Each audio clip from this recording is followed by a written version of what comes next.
nabad saaxiibayaal waa qaybtii labaad ee barnaamijkii taxanaha inoo ahaa ee tababarka saxaafadda ee magaciisu ahaa wehelka wariyaha. qaybta xigta ee maanta waxaaynu ku soo qaadanaynaa khaladaadka ay galaan saxafiyiinta inta ay shaqada ku jiraan.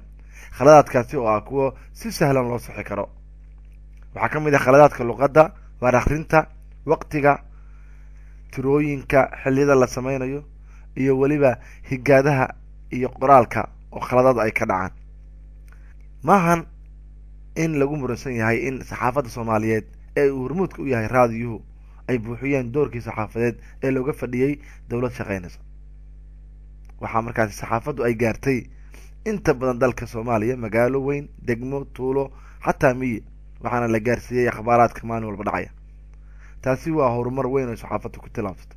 haddana saxafiyiintii oo ay dagaaladii sokeeye iyo diriirtii dabada dheeraatay ay saameeyeen, haddana waxaa horeyba sidaan u sheegnay tayadu ay ka hooseysaa sidii loo baahnaa. markaasi waa in waxaanu qeybtan ku eegi doonaa khaladaadka loo baahan yahay in la saxo. waxaa ugu horeeya marka khaladaadka luqadda. okay, isticmaal luqad aada u fudud marka aada saxaafadda ku jirto, ama aada war diyaarinayso, ama aada war akrinayso, ama war aada qorayso. luqad aada u fudud oo qof walba fahmi karo. ereyada culus iska reeb. hadallada suuqiga ah iyo kuwa sugaaneedka ah iyo weliba kuwa aada adag ee dadku ay xoogaa ka fekeri karaan iska reeb. marka hadda saxaafadda aan ka dhigno print journalismka, hore aan saan u sheegnay warbaahinta la daabaco sida joornaalada kale, waxaa la yidhahdaa marmar dhib kuma jabna in ereyada adag lagu qoro. maxaa yeelay qofkii wuxuu wakti u haystaa inuu dib u eego ereygii ama uu qaamuus ka fiiriyo. laakiin warbaahinta electroniga ah sida raadiyaha iyo telefishinka iyo markaa ka shaqaynaysid, waxaa khasab kugu ah inaad luqad aada u fudud adeegsatid. okay, tusaale ahaan dagaal faraha looga gubtay oo ka dhacay magaalo hebel ba aan dhahno ayaa saxafi qoray. marka ereyga uu isticmaalay faraha looga gubtay erey wuxuu egyahay aan sidaasi hore loo fahmi karin. marka ereygaas inta aad isticmaali lahayd sida ereyada ay ka mid yihiin dagaal la isku riiqmay, dagaal weera ah, dagaal mucjiso ah, intaad dhihi lahayd waxaad dhihi kartaa dagaal culus oo meel hebel ka dhacay. macnaha maaha inaad ereyo adag raasatid oo dadweynaha dhibaya. okay, tusaale kale, dhulka dagaalku ka dhacay oo ah dhul buuro ku gadaaman yihiin. ereyada aada isdhihi karto dadka qaarkiis ayaa ku wareeraya, ha ku darsan qoraalkaaga. ereyga aada isticmaashay haddaan sheegnay ay ku gadaaman yihiin, caadi ahaan waa buuro ku hareereysan yihiin oo dadka qaarkii way fahmi karaan. laakiin waxaad isticmaali kartaa erey taasi oo dhan aada uga fudud oo aan sidaan hore u sheegnayba ah dhulkaasi oo dhul buuraley ah, ama magaalo hebel oo ku dhex taalo dhul buuraley ah. arrimahaas ayaad isticmaali kartaa.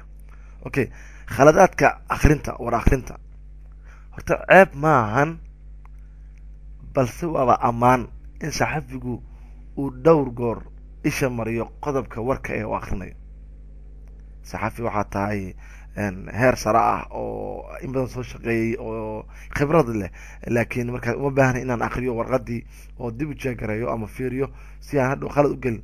taasi ma ahan mid aada u wanaagsan ma aha. sax akri, mar kale akri, adigo qodobkii adoo jalciyey markaasi dadka u akri. taftirayaashu waa laga yaabaa inay kaa cafiyaan khalad aad gashay oo ku saabsan dhawaaq magac oo aad khaladay. hase ahaatee qofkii magaciisa aad khaladay waxaa laga yaabaa inuusan ku saamixin. marka iska ilaali magacyada dadka marka aad saxaafadda ku dhawaaqayso, inaad iska hubiso oo siduu yahay aada ugu dhawaaqdo. dalka soomaaliya waxa ugu badan oo ka howlgala waa idaacadaha, ha ahaadaan FM-ta, AM-ta. waxaana saxafiyiinta ka howlgala ay ku dhacaan markaasi khaladaad dhawaaqa la xiriira oo sababteeda ugu weyn ay leedahay ka taxadar la-aanta amase iska hubin la-aanta wararka la akrinayo. ma jirto marka xarun warbaahineed oo wariyaha warka akrinaya uusan mar ama laba saddex jeer iska xaqiijin, iskana fiirin. keebaa daran marka inaad khalad gashid oo dadweynuhu ay ku dhegaystaan, iyo inaad khaladkaagii keligaa dhegaysatid. dabcan waa inaad khaladkaaga keligaa dhegaysatid oo aada saxdid halkii ay ku maqli lahaayeen kumanaan qof ama 100 qof. khaladaadka ugu badan marka ee ku dhac markaas ka dhaca wariyayaasha raadiyaha waxa uu dhacaa markaas ay akhrinayaan warka tooska ee live-ka loo yaqaano ama mubaasharka, kaasoo ay ku dhacaan khaladaad ay sabab u tahay horay usoo fiirin la-aan warka ah.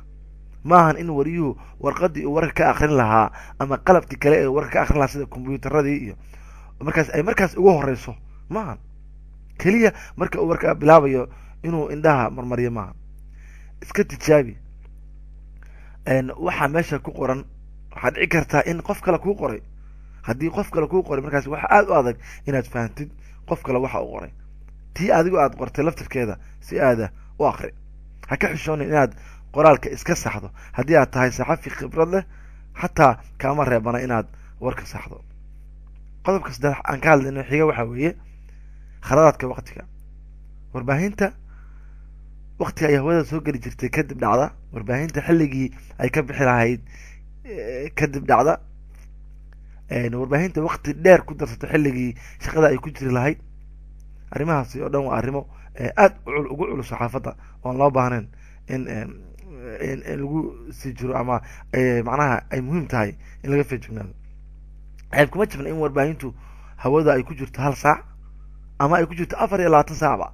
arrinta mushkiladda waxa weeye waxaad gudubka jadwalka warbaahinta.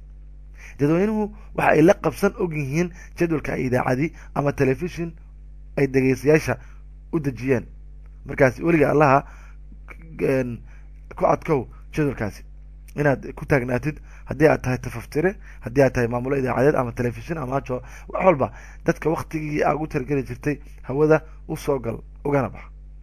soomaaliya waxaa dhici karta in idaacadii ama telefishin uu leeyahay dhegeystayaal aada u badan, halka kuwa kalena aysan lahayn dad badan oo sidaas ugu taxan. xaqiiqadii waxa weeye sababta keentay waa khaladaad yaraanta iyo controolka amase la socoshada maamulayaasha ay la socdaan idaacaddooda ama dadka mataqaana ay madaxda u yihiin. khaladka luqadda kuu soo haray marka website. waxaan ognahay warbaahinta website-ka in ay aada hadda ugu soo badato soomaaliya, marka khaladaadkiina aada ayuu batay. website ayaa wuxuu qoray xafiiskan ayaa laga controli doonaa. markaasi wuxuu isticmaalay erey dabcan asalkiisu ingiriis yahay oo la fahmi kara, hase haatee waxaa fiican isticmaalidda luqadda soomaaliga. xafiiskan ayaa lagala socon doonaa. mid kalena warkaas u dhow ayuu wuxuu yidhi xafiiska ayaa laga supervise garayn doonaa buu yidhi. supervise garayn waa luqada ingiliisha, marka lagala socon doonaa, laga eegi doonaa. markaas waa dhihi kartaa dhinaca hikaado kale waa khaladka ugu badan ee xarfaha laba jibaarma la khaldo, sida xarfaha ay ka mid tahay cabid oo kale, kalluun oo kale, malaay oo kale. xarfaha laba laamo oo kale haddii aad ka tagtid xaraf laba laamo markii joornaalka lagu qorayo xarafkii macno ma sameynayo. waxaa lamid a isticmaalka marka ereyo soo noqnoqdaa lamida oo aan macno weyn sameyneyn. wararka naga soo gaaraya magaalo hebel ayaa sheegaya in dagaalo khasaare geystay oo lagu hoobtay dad badanna waxyeela ka soo gaartay ay ka dhaceen magaalo hebel. markaasi hadal tiro fara badan ayaa sameysay. waxaa kugu filan dagaalo geystay khasaaro dhimasho iyo dhaawac waa dhihi kartaa. dagaalo khasaaro weyn geystay waa dhihi kartaa. marka intii aad hadal tiro badan isticmaal lahayd oo soo noqnoqda ama erey aad kusoo celcelin lahayd, isticmaal ereyo kooban. khaladka tirooyinka kusoo haray iyo cabirada. waxaan naqaanaa marka inta badan saxaafadda isboortiga iyo aad bay u isticmaashaan.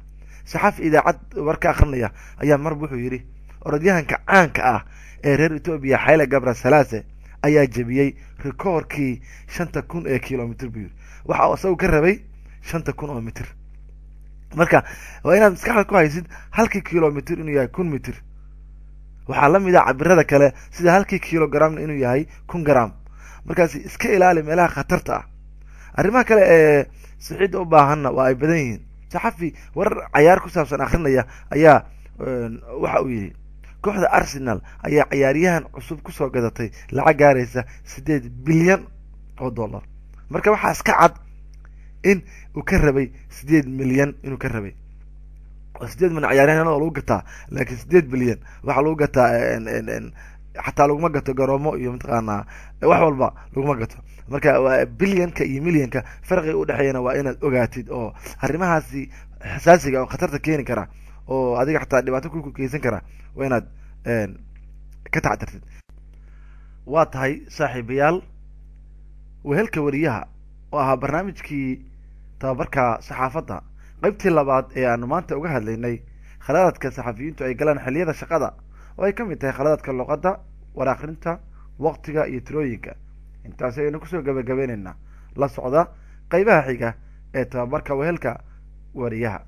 waa anigoo ah cabdiqaadir cabdulaahi farayaamo oo idin leh nabadgelyo.